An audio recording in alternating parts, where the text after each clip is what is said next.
I mean, even as it's fading, as we're really crossing that path of totality, it's you can't help but be in awe over it. You know, like it may seem like a really trivial thing, but you know, this is an ancient phenomenon. It guided people's, you know, spiritual paths. Still continues to, I'm sure. And it's just it's great that we have the science now to be able to predict these things and plan around them. And I hope all of your visitors out there are being safe and are able to share some of their eclipse experiences with us today. Yeah, me too. I think that the idea of the eclipse is, for me, like I've been having some interesting dreams, and I don't know if it's the eclipse, I don't know if it's the moon having an effect on the water on my body or gravity or what it is, or if it's just my own brain thinking maybe there's something to it. But regardless of why it's happening, it's definitely happening, and I can feel something changing. I like to see it as an opportunity to change my life, or be a perfect time to go with that old adage of, if people could switch the idea from someday to day one, and I think that that's kind of what the eclipse is for me, man. It's like this momentous moment of change that you can use as a catalyst in your life. What about you, man? What are some interesting ideas that you have on the eclipse that you're kind of using towards creating a more effective lifestyle, or what does it mean to you? Yes, the clouds are parting, George. Okay, let's see it. Symbolically and literally. I have to ask, how do the glasses I think work it's I think on it's better camera? with I think it's better without the glasses. Yeah, so like I'm using the front facing camera and I'm just trying to find a good balance so that it's visible. But yeah, there it is. I know I shouldn't stare at it. I've got my glasses on. I'm practicing safety, but yeah, what a heck of a way to usher in the spring. The spring is the time of rebirth and reflection. And yeah, I mean, you know, I want to hear more about your dreams. You know, not so much, not so many dreams for me Right. specifically, but you know, just thinking a lot about just celestial events. I Yeah. was thinking a lot about Nibiru and you know, the whole planet X phenomenon, Yeah. and you know, if the eclipse is going to look something like a polar shift where you know everything kind of gets flooded again. I mean, who really knows? And I know that there's no real accurate way to plan our time on this earth, but you know, when you live long enough to experience a solar eclipse or a few of them, I mean, Yeah. recall a couple of eclipses in my lifetime. I really do remember Halley's Comet. I Mm. remember being on my old farm in Milton and really enjoying that and feeling that awe again. And that was a longer term event because if I'm not mistaken, Halley's Comet stays in the sky for like, you know, maybe a month, maybe a Yeah. couple weeks, couple days. But this, you know, it's slowly fading. You know, I thought it would actually get a lot darker, but again, I think the clouds are probably Yeah. blocking out a big portion of this. And you know, I'm certainly no astronomer, but I do have a really deep interest in you know the things like the precession of the equinox. Like I Yeah. remember, you know, the Aztecs would predict things like the you know the galactic lining, the you know where all the planets kind of line up, and that was supposed to be tied in with the whole you know 2012 end of the world thing. But nevertheless, yeah, it's really poking out now. I'm gonna put my glasses back on.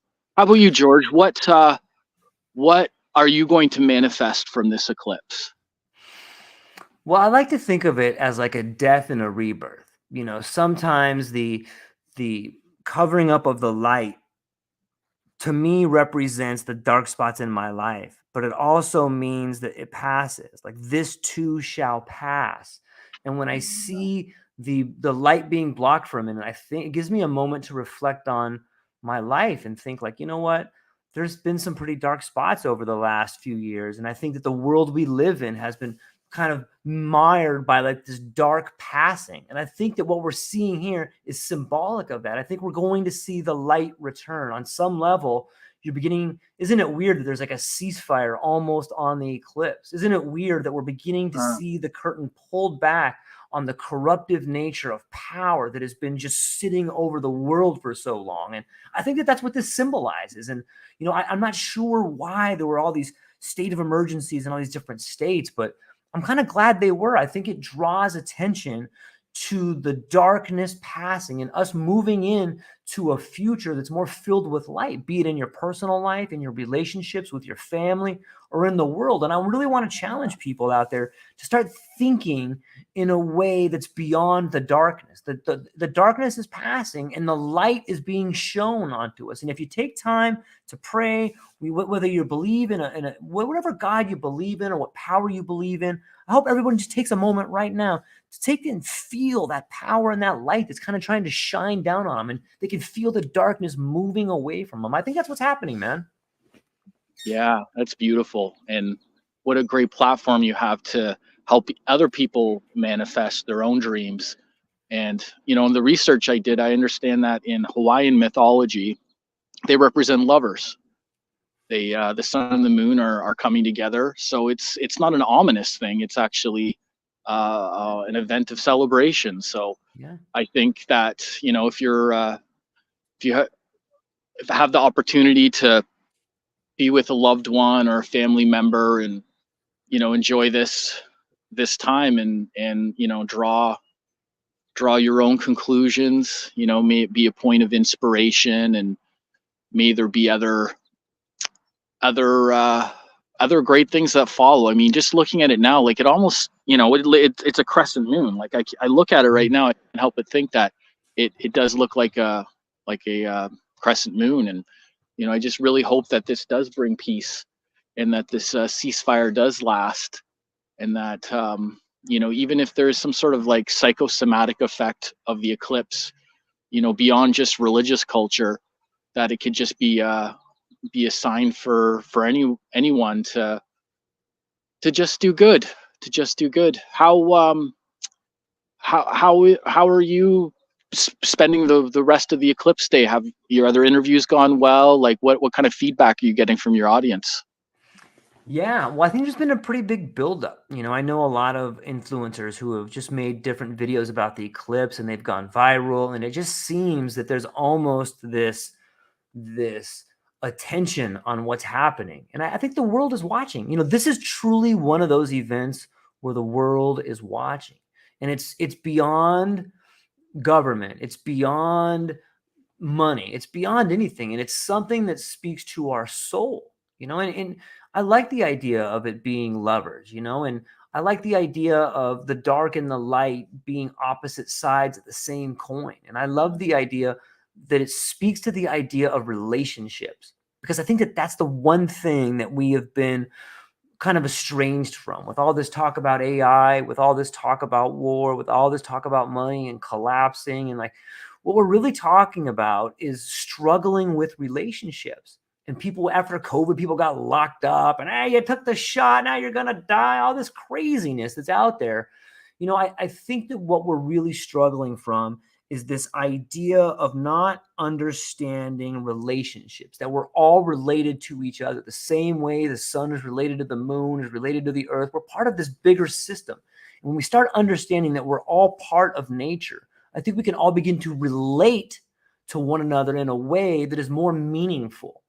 And I mean, this is all from the eclipse. Like, there's something that eclipses your personal well-being, and that is the well-being of your relationships. The way you treat other people is the way you treat yourself. The way you talk about the world is the way your inner dialogue reflects that.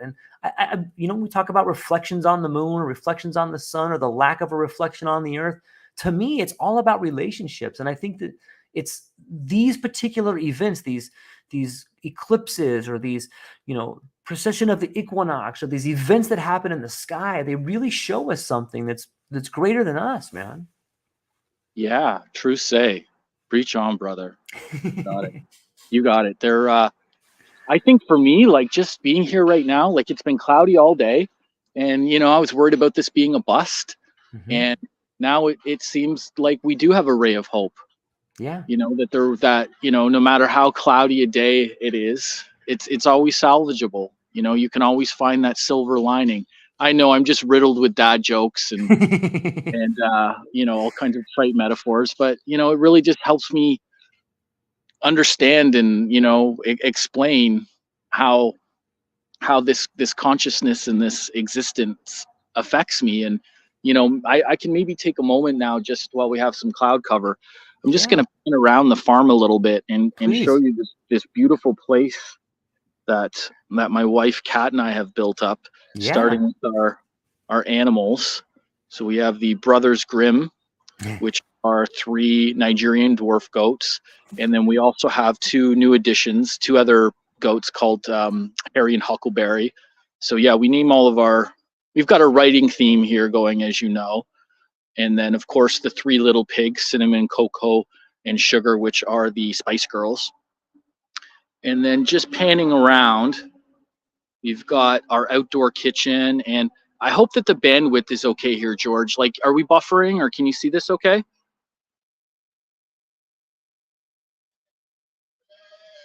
Yeah, I can see it perfect, man. I just had my mic muted, but yeah, it's clean, it's clear, it looks good. Good. Well, that's another added bonus here at the Dreamers Writing Farm, is that we have fairly high speed internet here. We've clocked in at around 20-25 megabytes per second.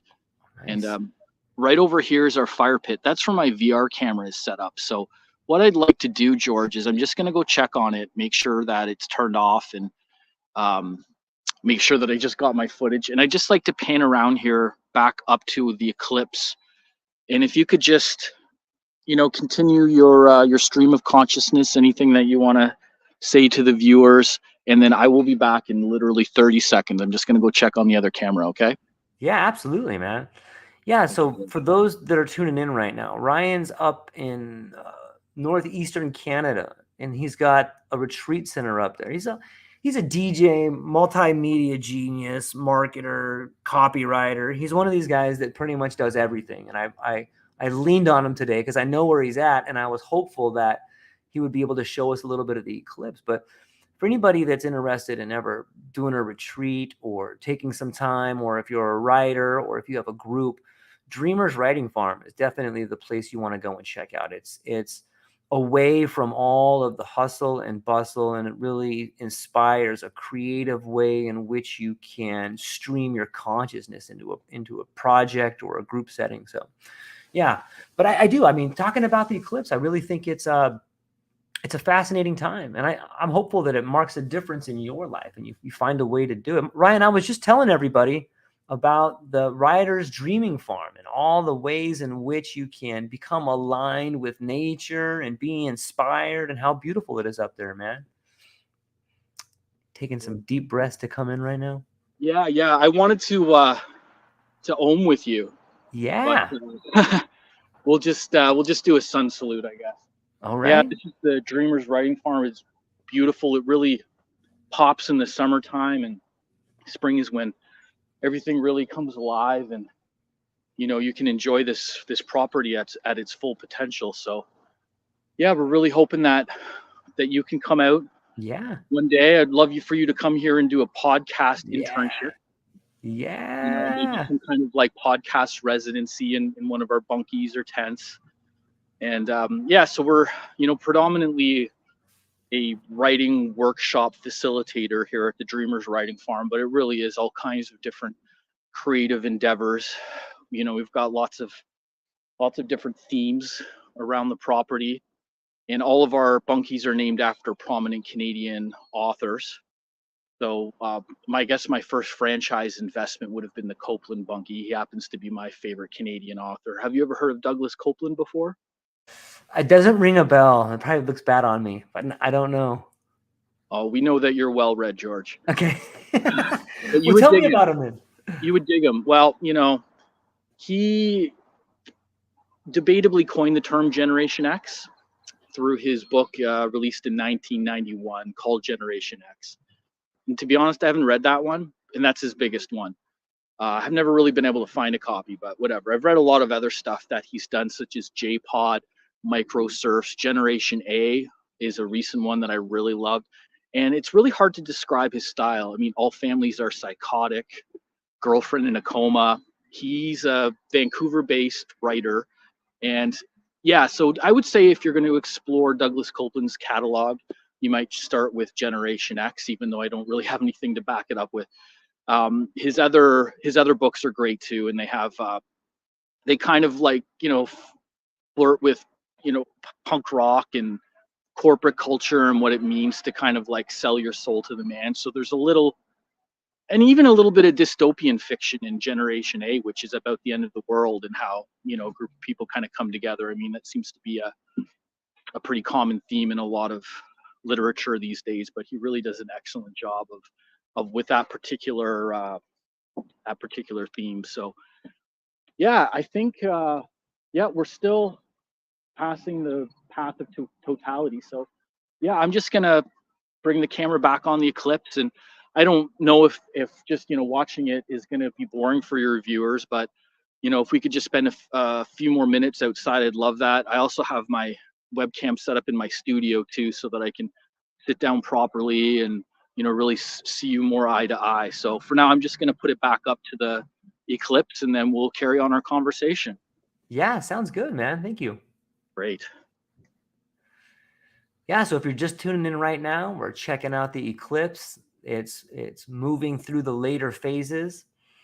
And I'm curious to anybody out there how you guys feeling? Is your day any different? Do you feel like there's been a sort of death and a rebirth in your life? Has there been a real death and a rebirth in your life? I don't know. I hope everybody's okay out there. But the Eclipse, it had a lot of eyes on it. It had a lot of people, coming so close to Easter too. I think that there's something to be said about that. So we got Lonnie. Aloha, Lonnie. Thanks for chiming in over here. People that speaking of ideas and books and writing, Lonnie, I don't know if you've met Ryan Clark, but that's a great place to have a writing workshop. And I think that the Rattled Awake movement, we might want to all meet out there sometime. I think it'd be a great spot for everybody to meet up and do some writing. I think there could be a lot of inspiration that comes out of there. For those that don't know, Lonnie runs the incredible Rattled Awake book series. It's more like a movement where she talks about people that are waking up and how they woke up and the incidents that happened. I think it speaks to the idea of the eclipse. She says, yeah. And so is this fiction, nonfiction, Lonnie? She's got a both. She was big on she played a giant role in the Chicken Soup for the Soul series. You might say she was the soul of the Chicken Soup and the Soul series. And she's moved on to her own. She's done an incredible suite of ghostwriting for people that have made, I don't want to out anybody, but she's done a lot of incredible writing for a lot of incredible people. And now she's turned her skills on going and helping people, individuals, write their own story. I know that I was in volume 2, and I wrote my story about confronting authority in the world of multinational corporations and starting from zero and, getting to be in a book that was a national bestseller. It helped not only get me exposure, but it helped me see my life a little bit different because I was able to write about it. And as well as I do, Ryan, when you're writing about things, you're changing the way that you see your story and you're reinventing your story. So yeah, she's awesome. And you guys, you probably already know each other, but maybe after the show, I'll set up something else. I think that'd be a good partnership, a little strategic partnership for both of you. Yeah. My wife, Kat, is a very ambitious individual. She's getting her PhD in autoethnography and writing to heal. And she's got online courses now at our website, dreamerswriting.com. And then the hospitality business here is run through writingfarm.ca. And yeah, we'd love to get more groups of writers together here. And I'd love to hear more about your process for Terror Before the Sacred. Well, thank you. That was the first book that I wrote. And thank you for bringing it up. It started off after I was writing a letter to my daughter's school about the way in which learning seems to be taking a change. And for those that don't know, I've been huge into psychedelics my whole life. They really helped me heal from the death of my son. They've helped me through relationship issues. They've helped me after my niece died. Psychedelics have just been a way in which I've been able to see myself grow without any judgment. And for those people who find themselves with PTSD or relationships or just want to see the world different, psychedelics can be a great way for you to get out of your own way. And for me, I started writing this letter to my daughter's school about how we can learn from nature, how sometimes the answers are revealed to us instead of taught to us. And so the terror before the sacred is sort of a nod to that feeling you get when you're in the presence of something so beautiful that you're afraid. And if you haven't had that experience, I'm hopeful that everybody will one day. I always think of the terror before the sacred when I see the stained glass windows and the people before a deity bowing down and there's that sun beaming over them. Like that's the terror before the sacred. When you want to speak to the woman or the man that you love and you're not sure if they're going to like you, like that's almost a religious moment too. It's that terror before the sacred, that belief in yourself before you become something greater than you knew you could be. The idea of faith, man. And that's where that book came from, man. And it's a real special one to me, man. And I really appreciate you taking the time to shout it out, man. Thank you. Yeah, fate and synchronicity. And I've also been thinking a lot about the Apostle Tom, the doubting Thomas, and he wouldn't accept the whole resurrection belief without proof. And I think that's where a lot of people are right now in terms of their faith and their belief. And I think that the terror before the sacred is a real way of coming to terms with maybe a bit of denial, maybe a bit of lost ambition, hopelessness, but ultimately, finding that proof within your soul that there can be change, and that we can move on and evolve as a society. And I'm looking forward to reading more of your work. What future books do you have planned?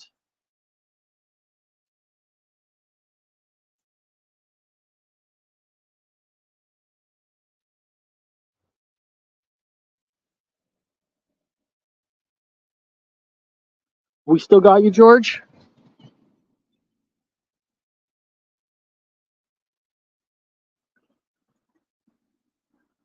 I think we might be muted. There we go. Now I'm Yeah, back. yeah. Carry on, carry on. Nice call. Yeah, I think that the work going forward is just. Oh, there we go. Thanks, Ryan. Yeah. Yeah. As far as any new books coming up, man, I don't really have any new books online. I've obviously keep a journal and I do some writing and but I think streaming right now for me, talking to cool people like you and getting to travel around the world via the internet and express new ideas. I have this new idea, Ryan, that I borrowed from I think it was Lloyd Lobo who said relationships are the new currency. What's your thoughts on that? Yeah, absolutely. It's less about building an audience and building a following, and more about promoting organic endeavors, I suppose. And the lockdowns effect on all of us, and our reliance and our compulsions towards things like social media, where it's all sort of very vacuous, and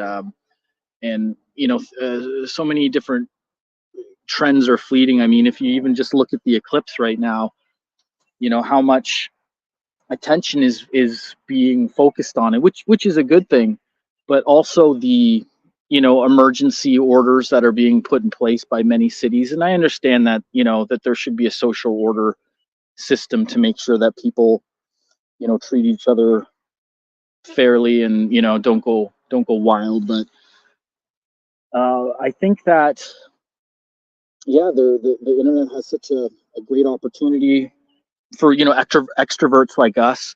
You're building your audience, you're creating wholesome material, you're empathizing. You're at a place where you can share your trauma and have a kind of get that reciprocated empathy that helps us all. One of the things we were talking about too in the last episode, and I forgot the term for it, but I did want to bring it up, was ASMR. And I think I get strong ASMR vibes from you, George. Are you familiar with ASMR? I don't know. Can you break that down for me? I've heard that term, but I can't tell you I know exactly what it is. well, and I can't, I'm an acronym guy, so I can't really, I don't remember the actual full term for that abbreviation, but basically if I, it's so hard to explain scientifically. Goosebumps, okay? Like that feeling in your heart chakra when you're connecting with someone. It's, some people even argue that it's a sixth sense, and not everybody can experience it, but when you're having a really good conversation with someone, and you kind of just feel your, like I say, your heart chakra growing. And I know that there are, it does have a clinical name for it now, but it was something that growing up, that I did experience, and maybe lost over time and then found again. But there's all kinds of, again, not to get too tinfoil hatty, but the calcification of the pineal gland from things like fluoride and aspartame, and a lot of the other vices that I personally struggle with, might inhibit our ability to experience that ASMR. And I think that if more people could, we'd have ceasefires, or we would have no fires, or who knows. But that is something else that I wanted to bring up. And I think, getting back to our eclipse moment here, I think the moment has passed. I think we've passed that path of totality. And what I'd like to do now, George, is I'm going to go check on my other camera briefly, and then maybe we can meet up in my shop for the conclusion of our interview today. I apologize for the background noise. My neighbor is taking great care of his property, and it's that I hope that didn't interfere too much. But do you mind just doing a quick little narration, and then I'll rendezvous with you inside shortly? Fantastic, man. Yeah, and I appreciate it. Yeah, it's well said. And Lonnie and Ryan both put up what ASMR is. It's an autonomous sensory meridian response, ASMR. It's a tingling sensation that usually begins on the scalp and moves down the back of the neck and the upper spine. And then Ryan concurs and drops the same awesome hint right here, is that it's a tingling sensation that usually begins at the scalp and moves down the back of the neck and the upper spine. And I do, now that I'm able to read what that is, I do get that feeling sometimes. And I want to concur with Ryan and say that I think it is the evolution of our sensory response system. I think that more and more people, when you talk about enlightenment or you talk about becoming awake, I think we're beginning to understand people in a different way. I think conversations are becoming more meaningful. And when something is meaningful in a conversation, your skin gets flushed, you get goosebumps, like you're really connecting with those people. And I think we're able to do it, over the internet on some ways, even though it feels better to be in the felt presence of the other. When you can be next to someone and you can see like their nostrils flare up, or maybe their eyes get big, or maybe they lean into your conversation. Like, these are all different ways in which we're beginning to thoroughly communicate more effectively. They say that we have a living language, that the language is changing. And an example of that is when you think about, not too long ago, companies began naming their companies as verbs. Like Google, it became a verb. And I call it verbing. More and more people are using nouns as verbs. And if you just think about that for a minute, like think about your name. Like, my name's George, or maybe you're Ryan, or maybe you're Lonnie. But don't think of it as a stagnant noun. Think of it as a verb, as something in process. And when you begin to see the world around you like a person, place, or thing, don't think of them as stagnant. Don't think of them as a noun. Think of them as a verb. And that changes the way your relationship to them is. When you begin changing that, when you see the world as verbs instead of nouns, I think that has a sort of correlation to the ASMR that you're talking about, because you're beginning to connect things the same way that feeling moves from the back of your neck down your spine and begins to tingle. That's something more meaningful to you. And I think that maybe what this eclipse could be signifying to us is moving into a more meaningful dialogue with our relationships, man. So yeah, I was just saying, Ryan, that a couple of the people came out and said ASMR is a tingling sensation that usually begins on the scalp and moves down the back of the neck and the upper spine, which just seems like a better form of communication.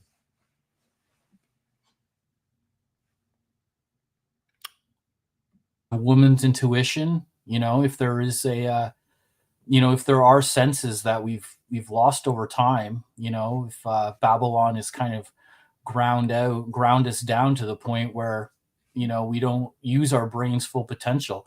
I really think ASMR, like, it has affected me. Like, there's been moments where I felt like real deep connections to people, and it sort of seems to come out of nowhere. It just seems like there are real moments of synergy, and yeah, it's a really neat phenomenon. I don't know if that's too grandiose of an explanation for it, but I think back to our last interview where last May we spoke, and it was a really motivating moment for me. I thought again, I'm an extrovert, and I also sometimes feel like maybe I'm an omnivert, in that your social battery kind of reflects how you're able to communicate with people. But today is a beautiful day. Job provides, and it's great to be speaking with you here today. And again, I really hope that there's a chance that that there is a chance for us to meet in person sometime. We'd love to come for a holiday there in Hawaii as well. But yeah, what's next for the True Life podcast? What kind of other guests do you have lined up? It's interesting. I just spoke with a fascinating gentleman, Daniel Goei, I think is his name, and he created an entire fashion magazine using a set of AI tools like Leonardo, Gemini, and he put all these tools together, and he created the models, he created the clothes on the models, and he created this incredible Vogue type magazine where everything was done via AI. And in that conversation, the reason I bring it up is that I think it speaks to the idea of the freeing nature of the world that is upon us. On some levels, we're being bogged down with these ideas of war and these ideas of control and these digital currencies that come and take away all your rights. But I kind of see that being eclipsed by, maybe this is what freedom looks like. Maybe the freedom for an individual who never went to school, doesn't know the right people, and isn't someone that is like one of the beautiful ones, is going out and creating with their own laptop a whole new industry. I think that what we're seeing right now is the leveling of the playing field and the rise of creativity. And that means that anybody can play. That means that the bar to entry is being moved away, and anyone who has the ability or the aptitude or the courage to begin putting themselves out there can play at a level that was only allowed for the highest people that came from the nicest families that had the most money, the most opportunity. I really think we're moving into that. And it may not look like that for people, but in my heart, man, like I ASMR right now, like I see it happening. And I want more people that have the courage to, if you're not happy doing something, stop doing it. If you're in a relationship that's not good, try to work it out. If it doesn't work, then you have to grow. You have to move. Growth is painful and it's hard, but it's necessary. And everybody out there deserves to have the best life. And I see maybe that's what this eclipse is about. It's like, everybody, now is the time. Don't have a lot of misplaced anger at a job that you don't want to be at. Like, if you don't want to be there, have the courage to leave or make yourself get fired. Whatever you got to do.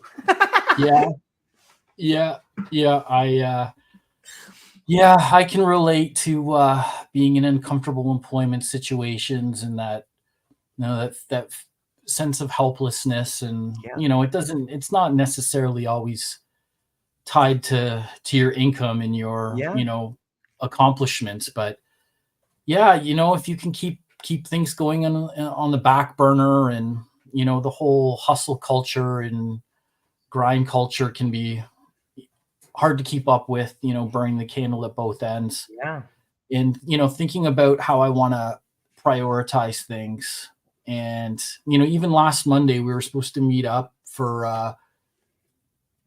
it was Easter Monday. And you were gracious enough to, postpone our podcast today. And then that was, a great decision where, I want to be prepared as I can for, all kinds of professional in personal endeavors, but being able to speak to your wide audience, and making sure that I have even using Chat GPT. We have Chat GPT 4 now that has been a great resource, and I don't want to rely too heavily on it, but I wanted to make some nice show notes for us today, and find different like anecdotes that I can share, and trivia about the eclipse, and it's almost it is overwhelming. I mean, there's no way to prioritize every single thing we want to talk about today, but yeah, I definitely think that there is a creator economy, and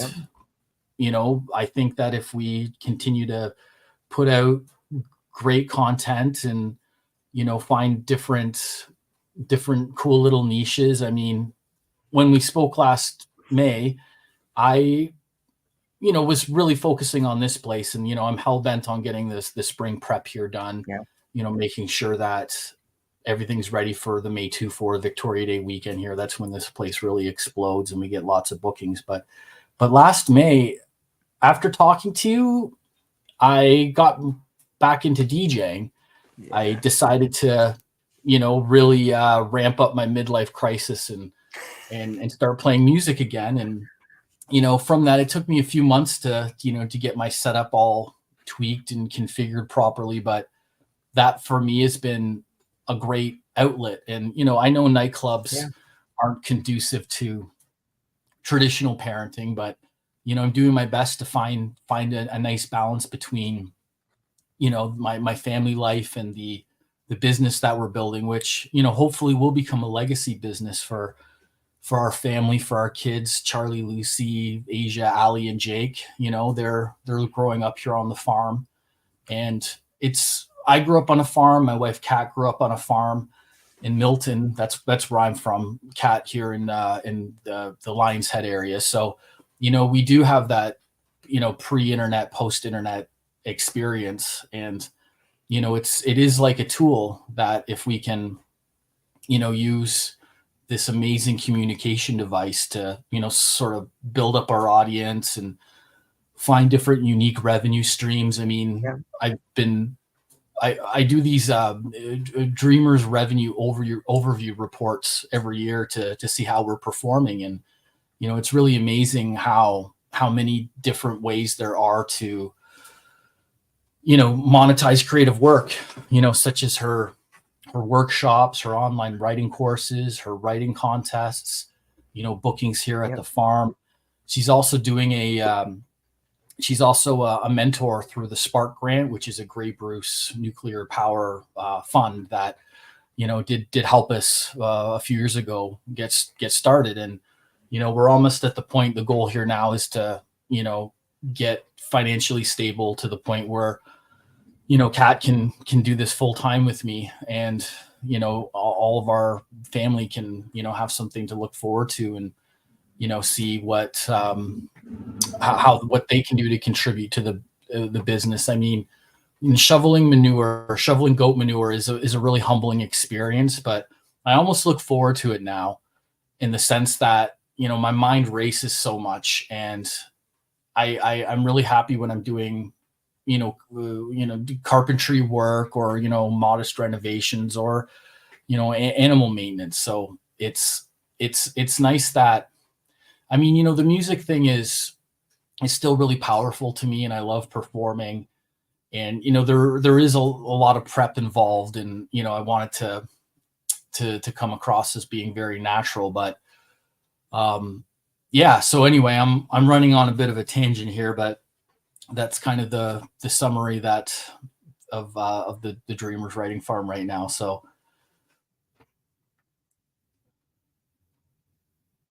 yeah, and it's I'm always amazed when I look at the amount of things, the experience that you have. Like when I go to cosmoandeffect.com, I see all the ways in which you were able to not only market yourself, but market different revenue streams. It's been inspirational to me to go and look at all these things that he does. Oh, you know what, Ryan? I gotta go, my friend. I have someone at my door. Yeah. I have this to come up.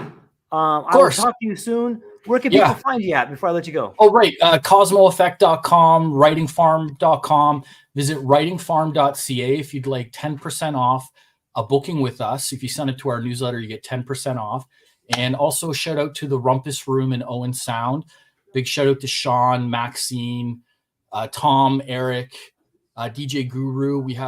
I have a monthly residency at this beautiful club in downtown Owen Sound. If you're planning a trip to the Great Bruce area, if you're coming to Sawo Beach, stay here at the Dreamers Writing Farm, go party at the Rumpus Room, and let's have a fantastic summer. Thank you, George. You honor me. Man, I am super stoked, Ryan. We're going to come back and we'll set up something else where we can get more into the facts of it there. I had a quick family emergency come down. Of course. Love talking to you, man. We'll do our thing. Have a beautiful day, my friend. Aloha. Maximum respect. All right.